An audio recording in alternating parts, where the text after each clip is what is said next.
Radio Educación presenta Especiales Pulso.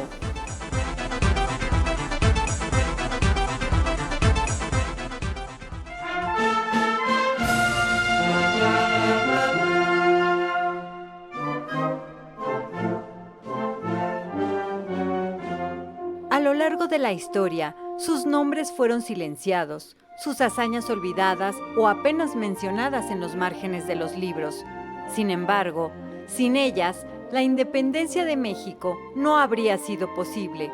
Mujeres valientes, estrategas, mensajeras, espías, combatientes, pensadoras. Mujeres que ofrecieron su vida, su hogar, sus palabras y su inteligencia para forjar una nación libre y soberana. Hoy queremos abrir las páginas ocultas de nuestra historia para darles voz, para recordar que la lucha por la libertad también tuvo rostro de mujer.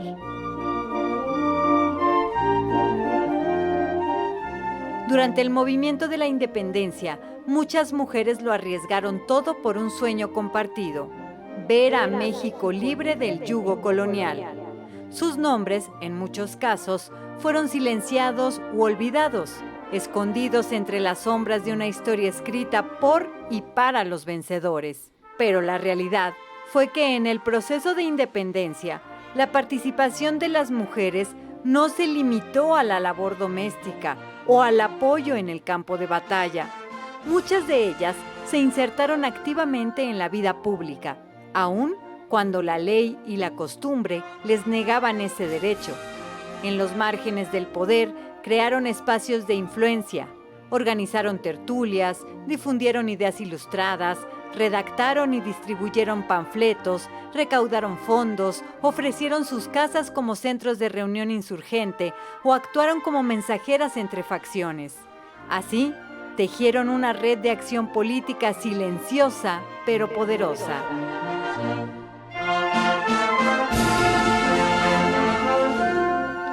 Figuras como Leona Vicario, por ejemplo, no solo financió y comunicó, sino que también fue periodista y propagandista activa de la causa independentista.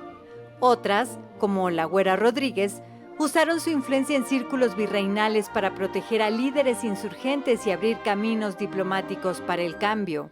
También hubo mujeres del pueblo, que desde los mercados, las plazas y los caminos difundieron mensajes codificados, escondieron armas o denunciaron abusos del régimen. Y muchas más participaron en cabildos populares, organizaron protestas o colaboraron en comités revolucionarios. Aunque no tenían cargos oficiales ni voz en el gobierno, las mujeres hicieron política desde la trinchera de lo cotidiano. Lo personal fue político mucho antes de que esa frase existiera. Estas mujeres no esperaron a que les dieran un lugar, lo tomaron.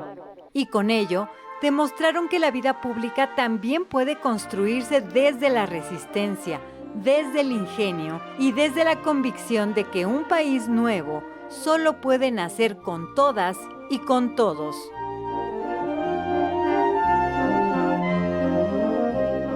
En este programa especial, sería imposible nombrarlas a todas. Sin embargo, evocaremos a algunas de ellas, mujeres valientes cuyas acciones transformaron el curso de la historia mexicana y sembraron los cimientos de una nación libre. Bienvenidas y bienvenidos a este programa especial, Mujeres Heroínas de la Independencia.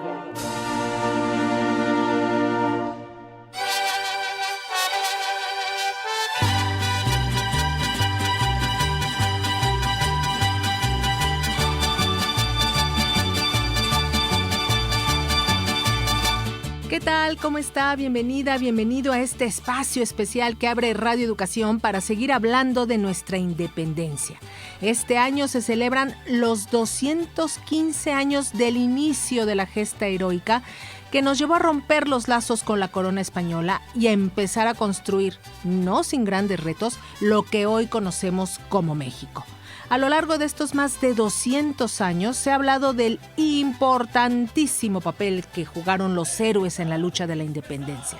Todos ellos con excepción de doña Josefa Ortiz, a la que la ponen como la esposa del corregidor, han sido hombres. Nuestra historia de independencia se ha basado en las batallas libradas por los hombres.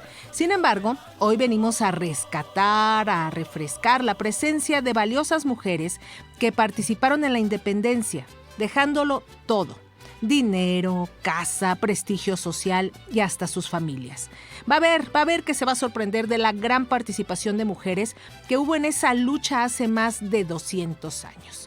Y para empezar a revisar esta lucha de las mujeres en la independencia, damos la bienvenida a la doctora Celia del Palacio, historiadora, autora de una gran variedad de novelas históricas, entre ellas Leona y Adictas a la Insurgencia, además de participar en diversas universidades del país y pertenecer al Sistema Nacional de Investigadores con nivel 3. Gracias, doctora Celia del Palacio, por su participación en este programa especial. Me da muchísimo gusto finalmente poderlo hacer. Y vamos de lleno con las preguntas, doctora. Hace 215 años, la presencia de las mujeres en la vida social prácticamente se limitaba al hogar, a ser esposas, madres o las sirvientas de las grandes familias, internarse en los conventos o estar en el campo. Sin embargo, la semilla de la independencia se prendió en muchas mujeres criollas, mestizas e indígenas que vieron en esa lucha la oportunidad de cambiar las cosas. Platíquenos, ¿cuál fue la participación de las mujeres en la lucha de la independencia? Sí, con muchísimo gusto. Y en efecto, las mujeres participaron muy poco en la vida pública antes de la independencia.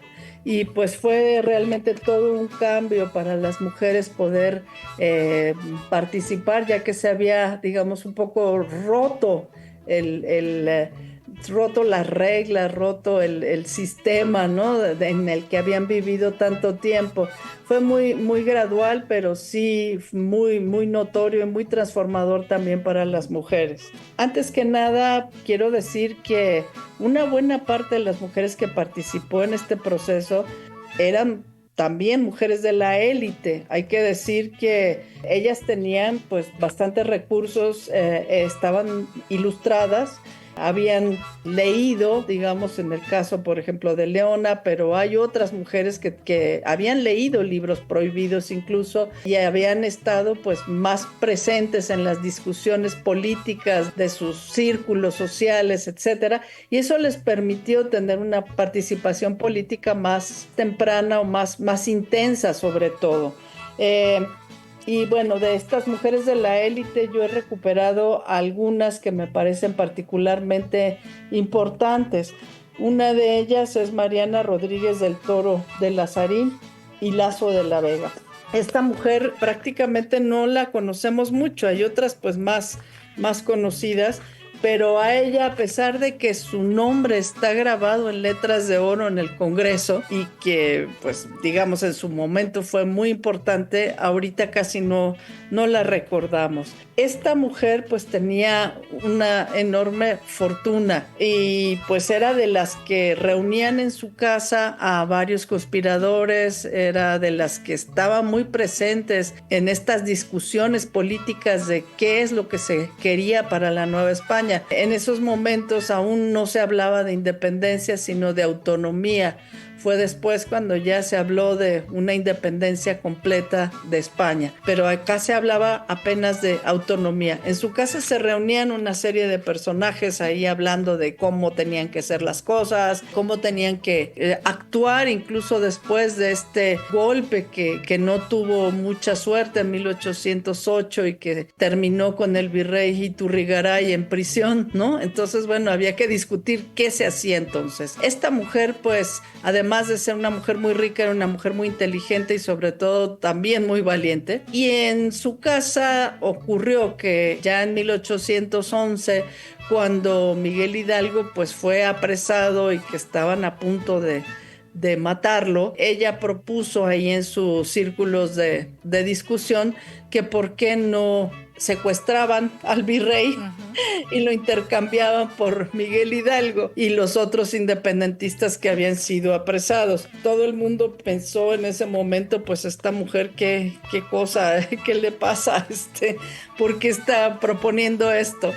Y ella, según los recuentos que se hacen, que dice, pues que aquí no hay hombres, vamos a tener que hacer esto de una manera o la otra, y es perfectamente posible, porque el virrey salía de paseo, ahí al paseo de Bucareli todas las mañanas, y pues esta red de conspiradores tenía sus espías, tenía gente muy favorable a la insurgencia y podían perfectamente bien interceptar ahí al virrey en este paseo de Bucareli y secuestrarlo. Todo ya lo tenían pues prácticamente listo. Estos grupos, uno de ellos los Guadalupes, y ella pertenecía a estos grupos, como digo, tenían pues presencia en todos los grupos sociales, desde las cocineras, los soldados rasos y pues gente principal, ¿no?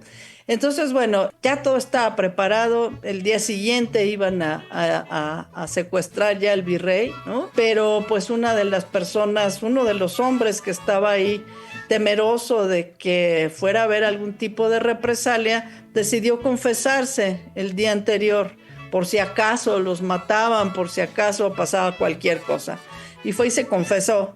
Y pues confesó todo lo que estaban planeando. Ya me imagino qué cara puso el sacerdote cuando escuchó el plan. Exactamente. Entonces, pues de inmediato, ni tardo ni perezoso, corrió a notificar a las autoridades de lo que se estaba planeando, y pues agarraron a todos, ¿no? ¿Y a las todos consecuencias para ella qué fue? ¿La prisión? Ella no quiso confesar, y esto es muy importante porque varias de las mujeres que fueron apresadas en este tipo de conspiraciones, las mujeres no confesaron hasta el final. Entonces, bueno, todos los demás confesaron, todos los demás soltaron sopa, pero ella dijo, bueno, finalmente ya, todos los nenes hablaron, pues ya voy a hablar yo, ¿no? Y sí, la metieron a la cárcel, estuvo en la cárcel durante prácticamente todo el movimiento de independencia, durante 10 años prácticamente estuvo allá dentro de la prisión. Doctora, usted en su libro Adictas a la Insurgencia cataloga la lucha de las mujeres desde diferentes trincheras y acciones, es decir,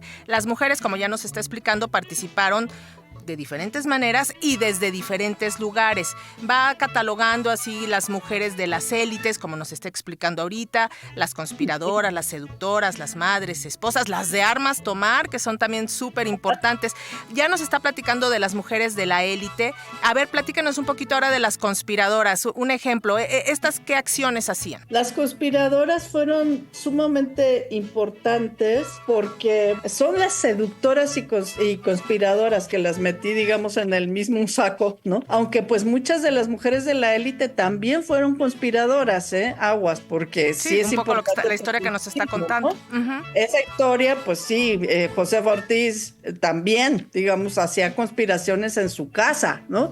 Y varias otras mujeres, esposas de los corregidores y cosas así en diferentes lugares del país, también se dedicaron a conspirar dentro de su propia casa, incluso aunque fueran esposas de autoridades virreinales.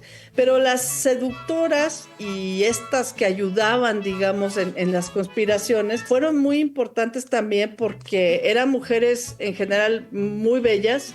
Estas sí eran de clase más baja en general, y trataban, como dice su nombre, digamos, de seducir a los realistas para que se pasaran al bando de los insurgentes. Seducir en todo sentido, desde convencerlos, ¿no? Desde sentarse ahí con ellos, convencerlos, ofrecerles cosas, porque sí les ofrecían caballos, monedas, ya cuando el movimiento triunfara, etcétera, pero incluso pues coquetear con ellos, ofrecer otro tipo de regalos, ¿no? Utilizando sus características de belleza, porque eran muy bellas algunas de ellas. A ver, pónganos un ejemplo como cuál tuvo éxito en esa acción para aportar a la independencia todos sus dotes de belleza y sabiduría. Esta señora Carmen Camacho, que es una de las que más me gustan, porque además pues ella de alguna manera duró bastante tiempo haciendo esto, y pues era muy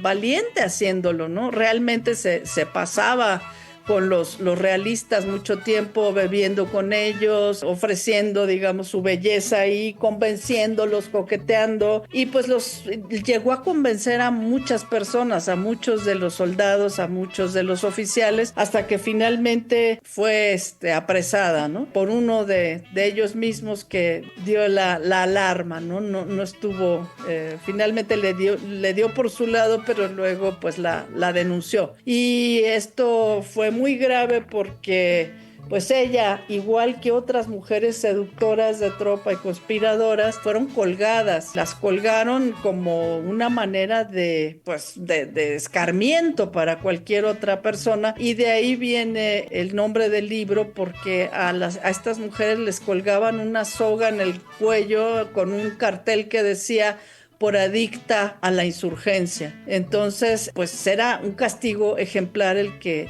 hacían con ellas. Oiga, doctora, y también está este otro asunto que también es muy importante, y hay unas anécdotas muy bellas de las madres y esposas, las madres que de alguna manera pues también iban y entregaban a sus hijos a la lucha, y bueno, de las esposas que hemos estado escuchando. A ver, platique. Hay varias madres, y bueno, a lo mejor la más célebre es la madre de los hermanos Rayón, López Rayón, ¿no?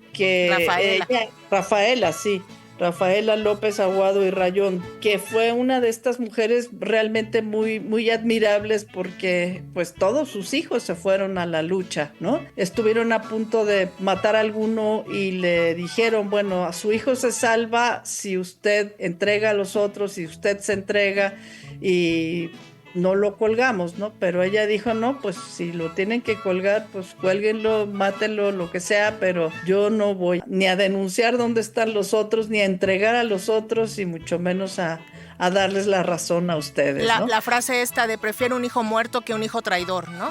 Exactamente. Y pues hubo muchas de ellas que también, digamos, yo dividí el libro un poco con estas categorías, pero muchas mujeres podrían pertenecer a varias otras categorías, ¿no? Bueno, Manuela García Villaseñor, que era la esposa de Carlos María de Bustamante, que me parece una mujer verdaderamente entregada a la causa y con mucho amor por el marido, ¿no? Lo siguió por todos lados, incluso fue a rogar por él cuando estaba él preso en San Juan de Ulúa.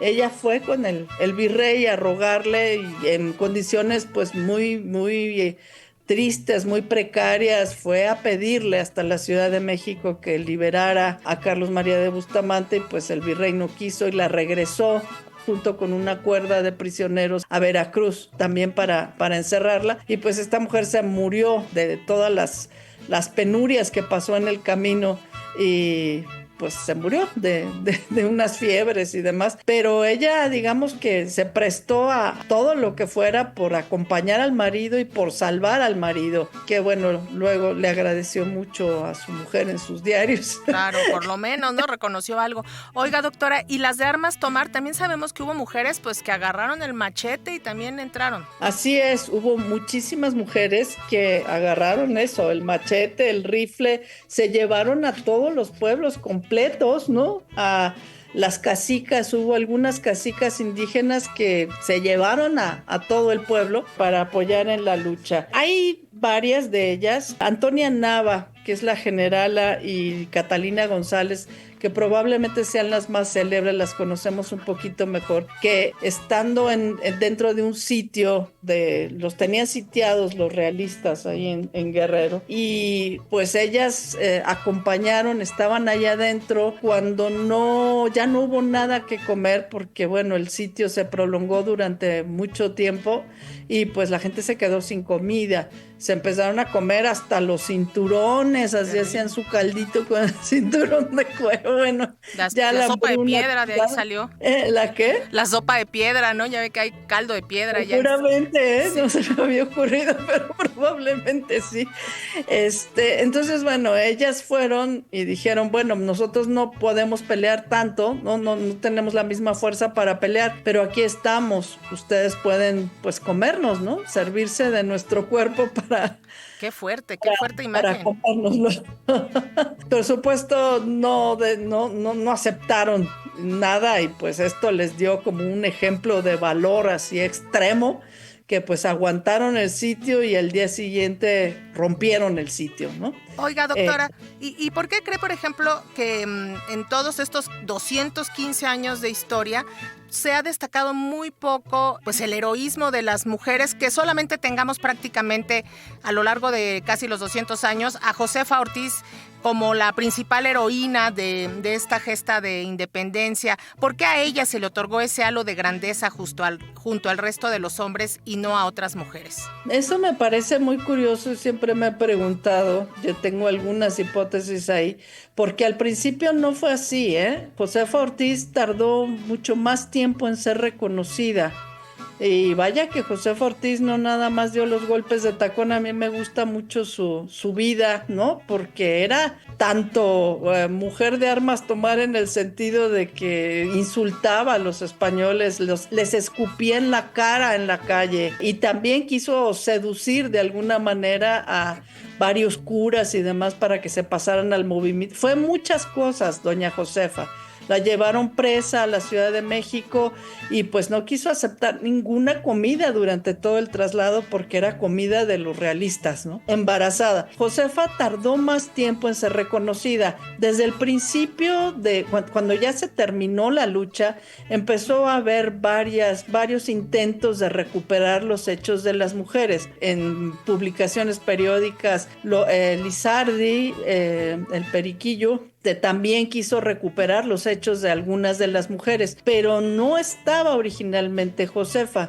A Leona Vicario sí se le hizo, digamos, como mayor justicia. Honores, incluso fue enterrada con honores de Estado, que fue, yo creo que la única de esas mujeres enterrada de esa manera, con Antonio López de Santana ahí encabezando su entierro. No se podía todo, doctora. Me llama mucho la atención que Leona Vicario fue perdiendo vigencia a lo largo de los años y Josefa Ortiz fue ganando relevancia después, pero no se le reconocía al principio. O sea, entonces, que es un reconocimiento que del siglo XX, de mediados del siglo XX, yo creo Josefa. Que ya de mediados, finales del siglo XIX, que los biógrafos empezaron a finales del siglo XIX y principios del XX, ahí con este centenario de la independencia, yo creo que ahí ya fue como la apoteosis de recuperar a Josefa y a otras heroínas que les hicieron sus biografías. Varias personas hicieron biografías sobre ellas. Y sabe que yo creo que contribuyó enormemente, esta es una mera hipótesis, que doña Josefa estaba en los billetes. Ah, también, claro, por supuesto, todo el mundo le veía la cara. Monedas,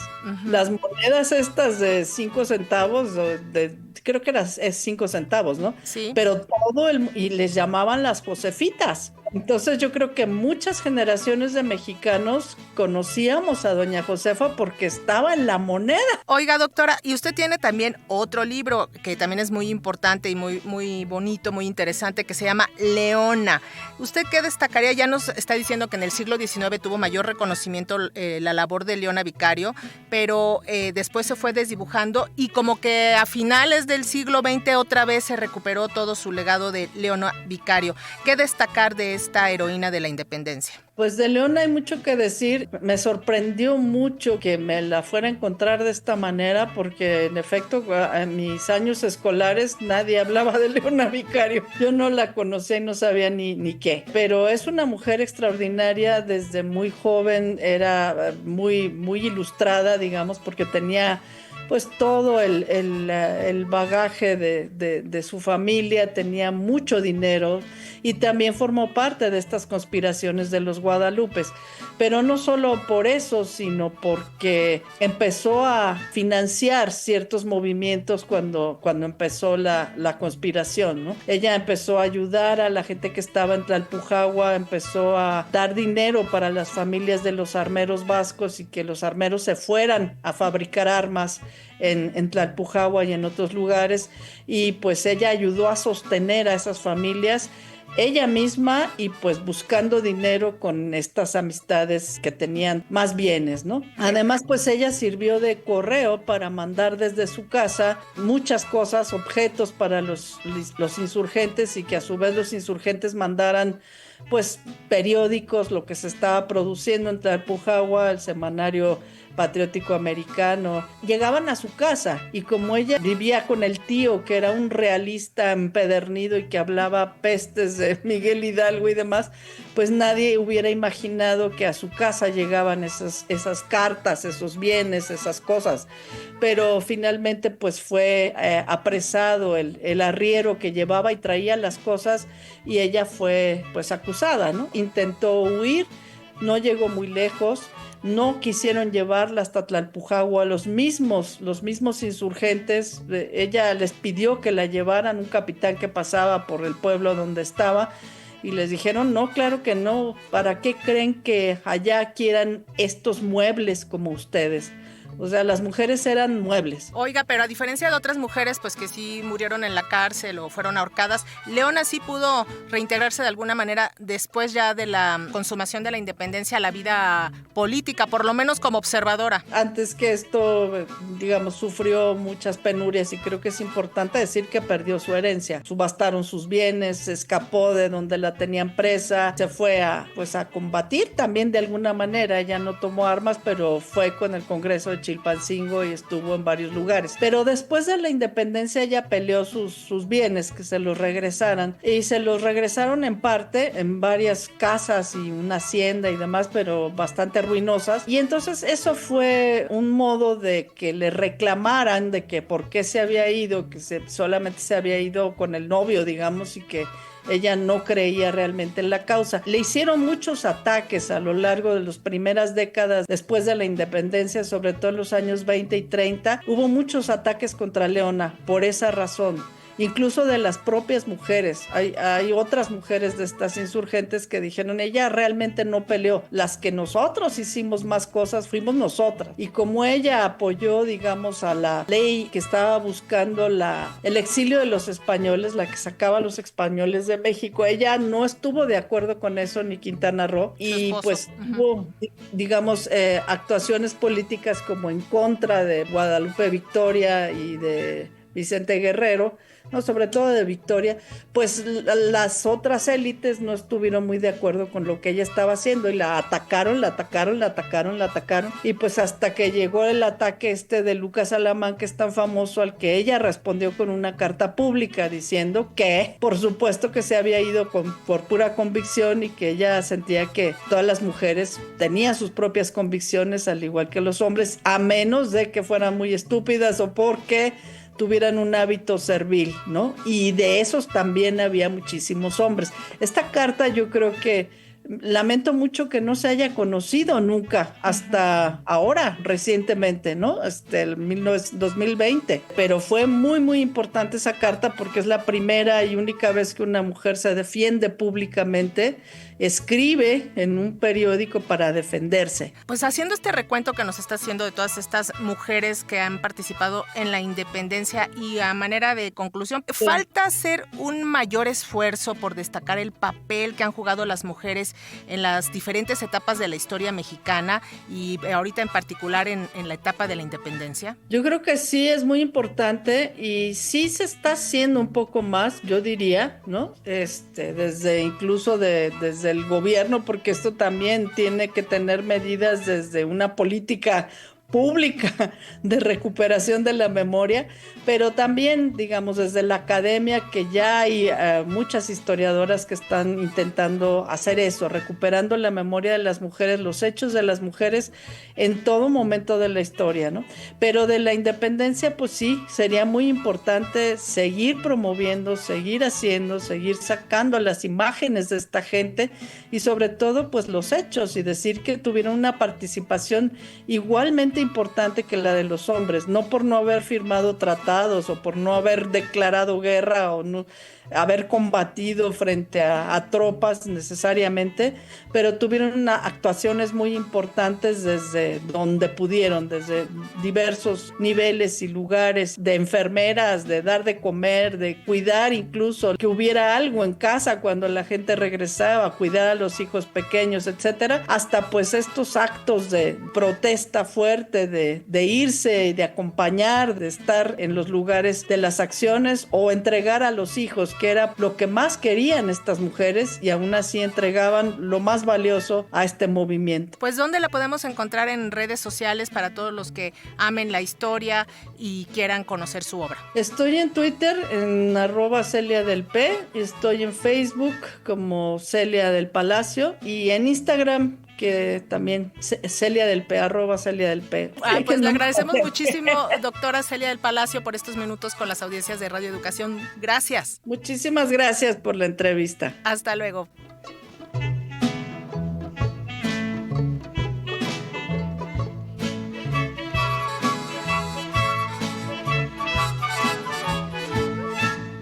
En 1813 fue llevada a la prisión nuestra gran corregidora, sin ninguna distinción. Se la llevan prisionera, nadie sabe a dónde irá. No es delito, no es delito defender la libertad. Y sin duda que usted ya está inmerso en los preparativos de las fiestas patrias, ya se comió un pozole, una tostada o el famoso pambazo y ya fue a ver la iluminación del Zócalo o de los centros de sus ciudades. Pero ¿usted se ha preguntado quiénes hacen todas estas banderas, banderines que adornan nuestras casas y calles en estas épocas? Nuestra compañera Ana Aguirre salió a la calle a preguntarles a las mujeres vendedoras de banderas. No es delito, no es delito defender la libertad.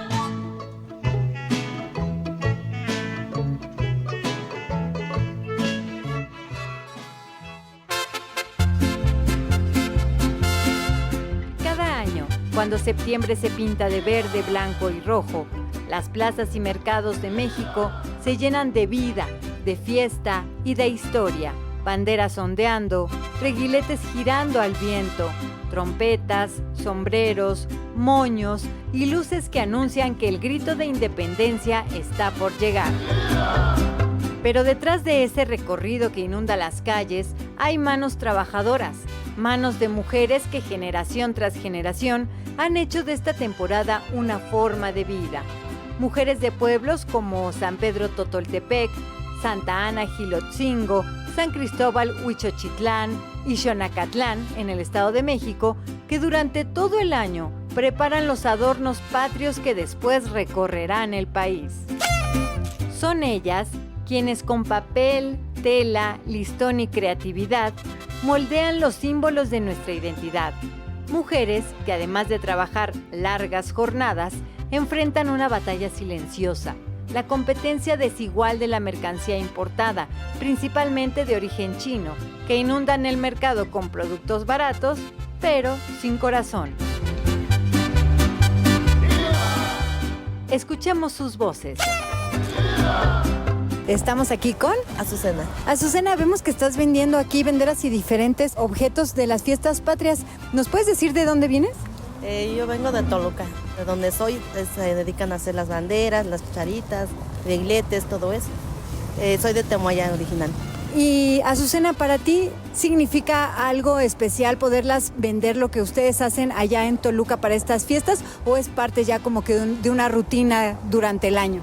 Pues la verdad, haz de cuenta, las banderas es el significado de los mexicanos y cada cucharita, cada cosa es algo importante. Azucena, y sabemos que también la labor de mujeres que se ha incrementado para confeccionar las banderas y las diferentes, como les nombraste, chacharitas del Día de la Independencia de México. ¿Tú tienes algunas otras compañeras o mujeres familiares que hacen también el trabajo de confeccionar banderas?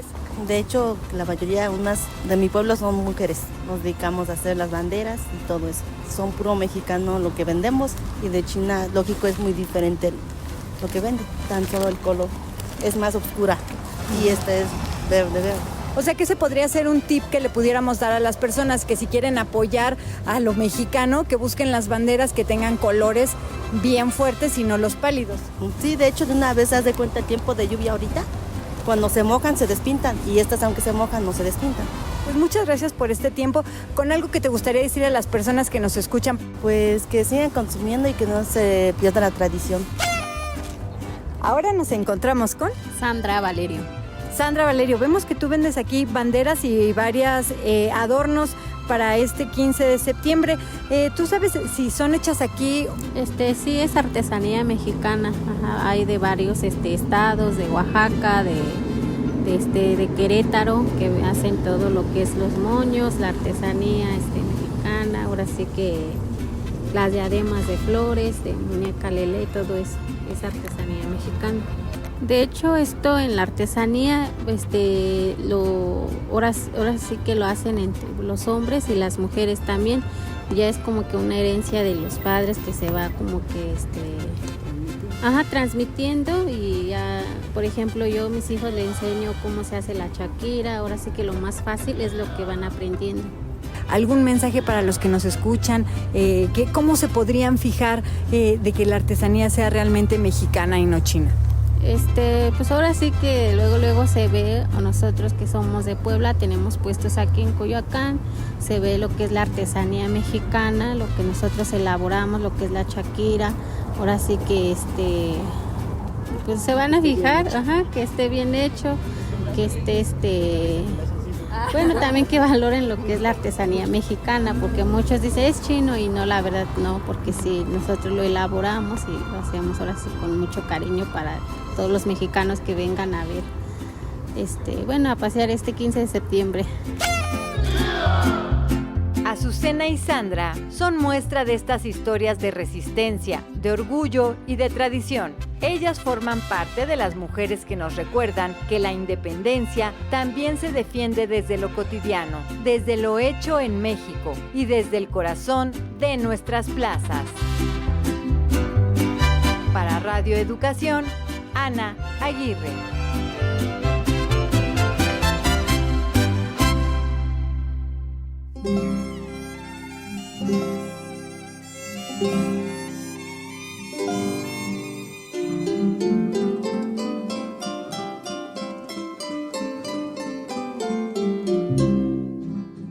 ¿Usted cómo celebra el Día de la Independencia de México?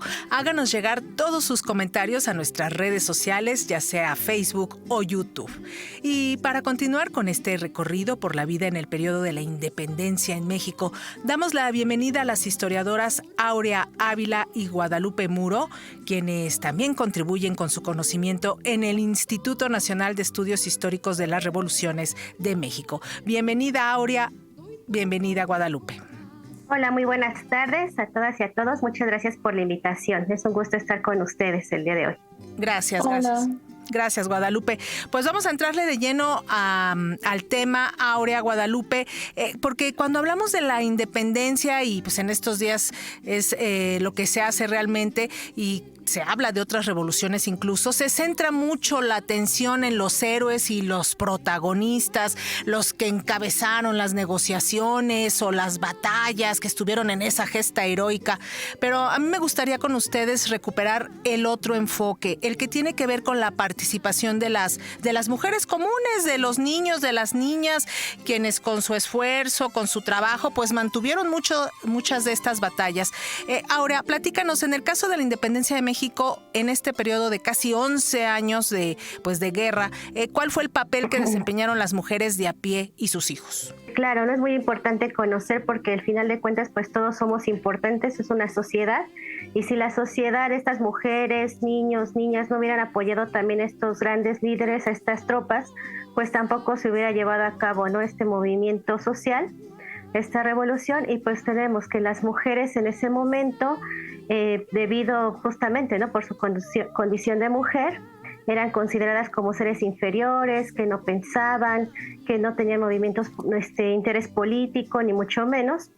Y en este sentido, pues muchas mujeres no tenían educación, ¿no? Propiamente solamente las que accedieron a una educación fueron las mujeres criollas, peninsulares que tenían los recursos y los medios para llegar a una escuela de amigas, que era en ese tiempo lo que se usaba, o algunos colegios, como el Colegio de las Vizcaínas aquí en la Ciudad de México. Y las demás mujeres, pues la mayoría de ellas no sabían leer o escribir, algunas sí tenían noción de las cuentas debido también a su trabajo, ¿no? Muchas eran comerciantes, algunas se empleaban también en las casas como nodrizas, para hacer la limpieza, lavar ropa. Y estas mujeres, pues también dependiendo su origen étnico, social y el lugar donde se encontraban, ¿no? También si estaban cerca de los lugares donde fue propiamente las batallas o cercano, pues también padecieron la guerra.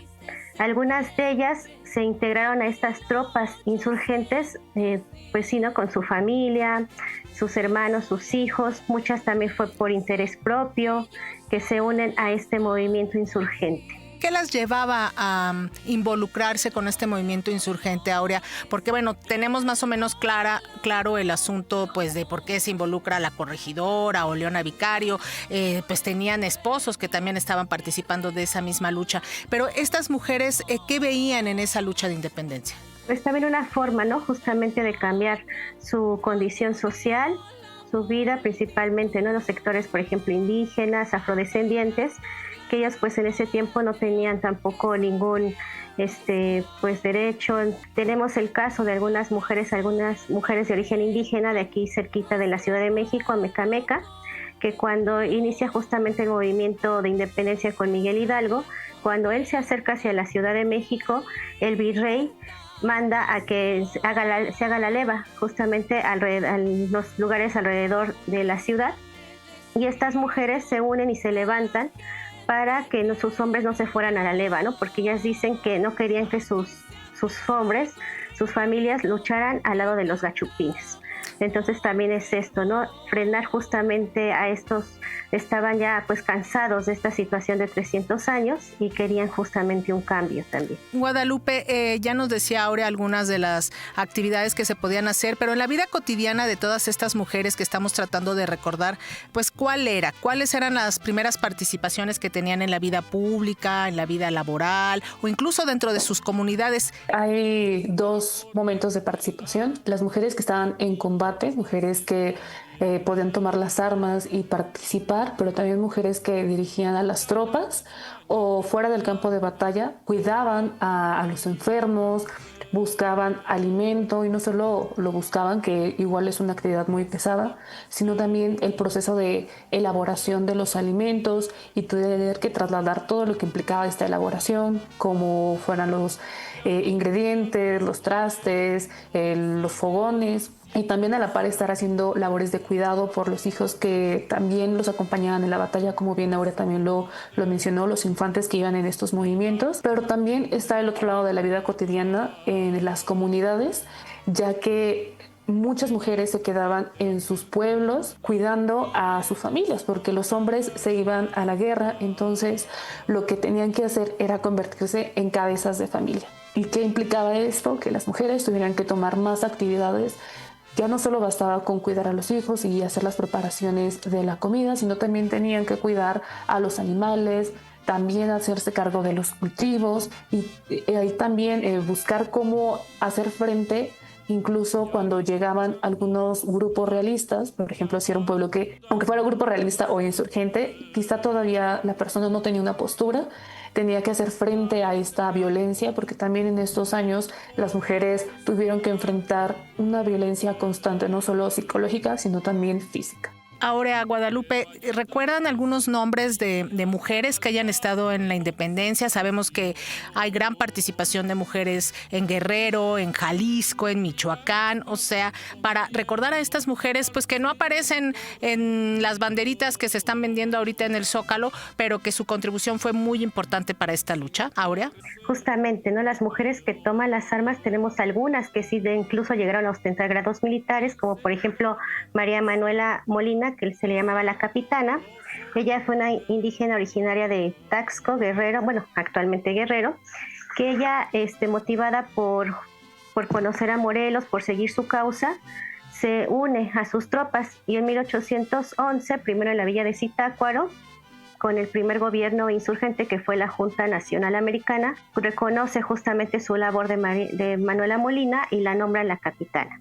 Posteriormente ella también se traslada, ¿no?, en 1813 con Morelos y participa en la toma del fuerte de San Diego, que era un lugar muy importante justo para las tropas insurgentes, tomar estos fuertes, estos lugares donde justo llegaba el comercio, había cuestiones económicas de por medio. Entonces ella participa y ayuda a Morelos a lograr esta conquista militar. También tenemos otra mujer que se llama Juana La Barragana, bueno, se le conoce como La Barragana, que a ella también se le nombra generala, y ella comanda también tropas, tiene a su cargo tropas, y pues también lo que implica, ¿no?, justamente romper este estatus de mujer, romper con estas tradiciones, que ellas inclusive llegaron también a vestirse como hombres, porque imagínense, ¿no?, también estar en la guerra, los largos traslados por caminos complicados en ese momento, que también pues los vestidos que usaban en esa época era muy difícil montar. Entonces ellas cambiaron esas faldas justo por una ropa más varonil, e inclusive en algunos testimonios se dice, ¿no?, venían montadas como hombre, varonilmente. Entonces también eso fue romper justo con ese momento. ¿Y cuál era el impacto de ver a estas mujeres vestidas de hombre o con pantalón por lo menos, o con algo un poquito más cómodo que esas enaguas, trepadas en un caballo, irrumpiendo en un pueblo, por ejemplo? Me imagino que el impacto fue muy grande para las comunidades, Guadalupe. Sí, fue un impacto fuerte ver a las mujeres vestidas, pero también pensemos que estamos en un contexto de guerra, en donde muchas de las estructuras que normalmente conocemos pues van a ser trastocadas y se van a tener que adaptar a estas nuevas circunstancias. Pero ahorita que lo mencionaba Aurea, recuerdo haber leído que una mujer, ella se vestía como hombre y lucía como hombre para poder estar dentro del campamento y obtener información que le sirviera a las tropas insurgentes, en donde pues pasaba desapercibida. Ya salía de ese terreno, se ponía sus faldas y daba esta información. Entonces también pensamos en las habilidades que tuvieron para poder pasar desapercibidas. Bueno, sí hay testimonios, ¿no?, por ejemplo, de justo los militares realistas, que a veces inclusive, como decía Lupita, ¿no?, por ejemplo, a veces solamente son como espías, utilizan ese cambio de vestuario para obtener información, pero también simplemente por vestir o tener como actitudes más varoniles, también muchas de ellas son justo llevadas a juicio, encarceladas, ¿no? Bueno, en ese momento se les recluía en los conventos como si fuera una especie de cárcel. Entonces tenemos algunos testimonios de estas mujeres que están justamente ahí por este impacto, ¿no?, que también genera romper y trastocar estos cánones establecidos, que pues sí, como bien lo dice, ¿no, Lupita? En los periodos de guerra pues toda la vida cotidiana se transforma, inclusive las personas que no estuvieron, digamos, tan cerca de estos campos de batalla, pues ellos sí vivían con miedo, ¿no? También imagínense a las mujeres, los niños, cómo llegaban estas noticias, cómo las recibían, y pues ellos estaban temerosos, ¿no?, de que llegara el movimiento a sus lugares. Y un asunto importante que están diciendo, porque bueno, hablamos de la mujer que se convierte pues en cocinera, en enfermera, en cuidadora, pero también este asunto de que eran espías, o sea, eso implica otra habilidad muy importante, y mensajeras, porque también una cosa es espiar y otra cosa es llevar el mensaje, y también daban dinero. Había algunas que tampoco son tan conocidas, pero que también aportaron su dinero. Creo que también me gustaría mencionar que muchas mujeres también fueron cuestionadas por su labor dentro de estos espacios de lucha. También había estas mujeres llamadas seductoras de tropa, en donde eran mujeres que sabían convencer a las personas por el uso de su palabra, tenían un buen argumento, y lo que hacían era acercarse con personajes del bando realista y los convencía, les hablaba de irse a las tropas insurgentes, y muchas personas del bando realista las acusaban primero por abandonar estos roles, de estar teniendo conversaciones en entornos públicos, de mantener cartas con quien no eran sus esposos, hermanos o parientes, y después por estar actuando en contra de la corona. Muchas de ellas, por ejemplo, María Tomasa Estevas fue fusilada por decisión de Agustín Iturbide en 1814, y él comentaba que justo él la estaba castigando porque estaba seduciendo a la tropa, y esto era en contra de lo que en ese momento él defendía como el patriotismo. También tenemos un caso similar con Carmen Camacho, que fue fusilada en 1817 por una acusación similar en donde decía que pues también estaba incitando a que sus soldados se pasaran al bando contrario, y a ella se le da un castigo en donde se la fusila, pero le ponen un cartelón para que la gente que estuviera alrededor se diera cuenta que había cometido este acto que atentaba contra la corona, pero también era un acto inmoral. ¿Y cómo afecta también de alguna manera la guerra en el seno familiar, digamos? Pues están todos en un movimiento revolucionario, están viviendo con miedo, hay muchas muertes. ¿Cómo impacta todo eso en la vida familiar del siglo XIX, de la primera etapa? Sin duda, ¿no? Por ejemplo, en una misma familia podíamos tener que algunas personas eran simpatizantes de la insurgencia y otros de los realistas. Eso también pues dividía, ¿no? Justo a la familia, se rompían lazos, pero también pues se creaban otros, justo en la vida cotidiana de los campamentos, ¿no? También tenemos que se crean nuevos lazos, pues por ejemplo hay mujeres que también pierden a sus maridos y ahí mismo, ¿no? También luego encuentran a otro marido, porque pues ellas también en cierta forma algunas buscaban protección, ¿no? Y también esto impacta pues mucho, sobre todo en la cuestión de los nacimientos. Por ejemplo, pensemos, ¿no? Si en ese momento era muy difícil también un parto, llevar a término un embarazo, un parto, y inclusive, ¿no? Los niños, había mucha mortandad infantil. Guadalupe, ¿querías agregar algo? Sí, que también los matrimonios también cambian por las muertes de las personas que acudían a batalla.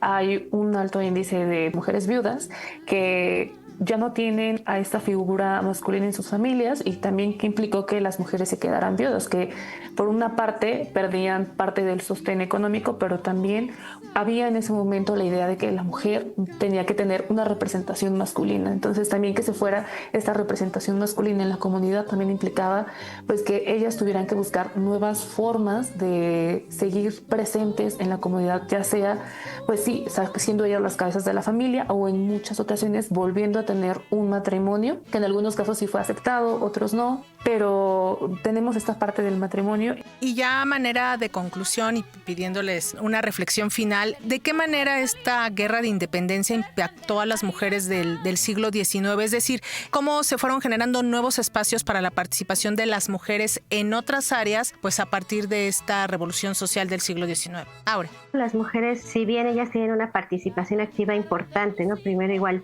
participando en las tertulias, como conspiradoras, como hemos visto, como espías, correos, tomando las armas, pues muchas de estas mujeres posteriormente, si bien quedan como cabeza de familia, finalmente, ¿no? A principios del siglo XIX, pues no se les da tampoco tanto pues el valor, digamos, que merecían por todo su esfuerzo y también todo lo que vivieron, porque pues tampoco son consideradas para los congresos. Si bien se dice que va a haber una educación, ¿no? Para todos y se busca la igualdad, pues aún así la mujer queda relegada. Lupita.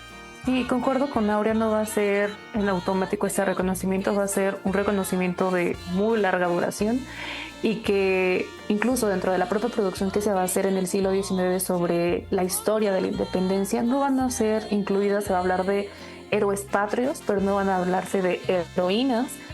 Y hasta finales del XIX, con una escritora que se llama Laura Grimes, se va a empezar a hablar sobre esa influencia de las mujeres. Ella va a hacer un texto que se titula Mujeres Notables, y ahí va a hablar de mujeres que van a participar en este proceso de independencia, pero a pesar de que se buscaba darle esos espacios en ciertos sectores de la clase alta que ya estaban ingresando a espacios escolares, pero también que empezaban a tener una participación dentro del espacio público notable, no va a ser reconocida sino hasta el siglo XX. Incluso nos vamos a tardar dentro de la historiografía en reconocer el papel de las mujeres, porque la guerra de independencia no se puede entender sin la participación de las mujeres. Y así va a ser, y pasamos del reconocimiento de la independencia de México a la lucha por la independencia total de las mujeres en todos los aspectos. Les agradecemos muchísimo Aurea Ávila, Guadalupe Muro, ambas historiadoras y quienes participan en el Instituto Nacional de Estudios Históricos de las Revoluciones de México, por estos minutos con las audiencias de Radio Educación. ¿En dónde las podemos localizar? ¿En qué redes sociales? En Instagram y nuestra página también. Los invitamos a consultar nuestra página de internet en INERM, donde pueden ustedes descargar textos gratuitos sobre la historia de las mujeres en general, y hay un texto igual que se llama Inventoras de la Matria sobre la participación de las mujeres en la guerra de independencia. Guadalupe. Sí, también invitarlos a las redes sociales, Facebook, Twitter y YouTube, en donde se encuentra mucho material visual, en donde el público que nos está escuchando puede ver estos relatos y también las imágenes que existieron y que se fueron produciendo a lo largo de los años después de la independencia. Pues les agradecemos muchísimo a las dos.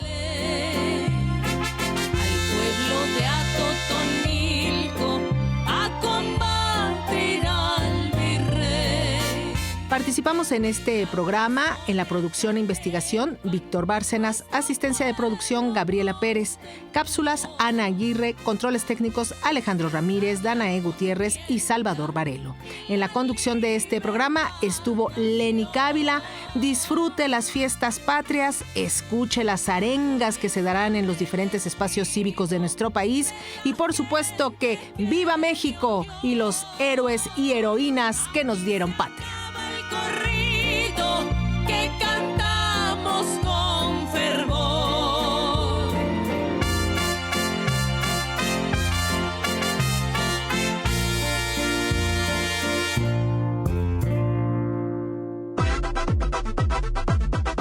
La Subdirección de Información de Radio Educación presentó Especiales Pulso.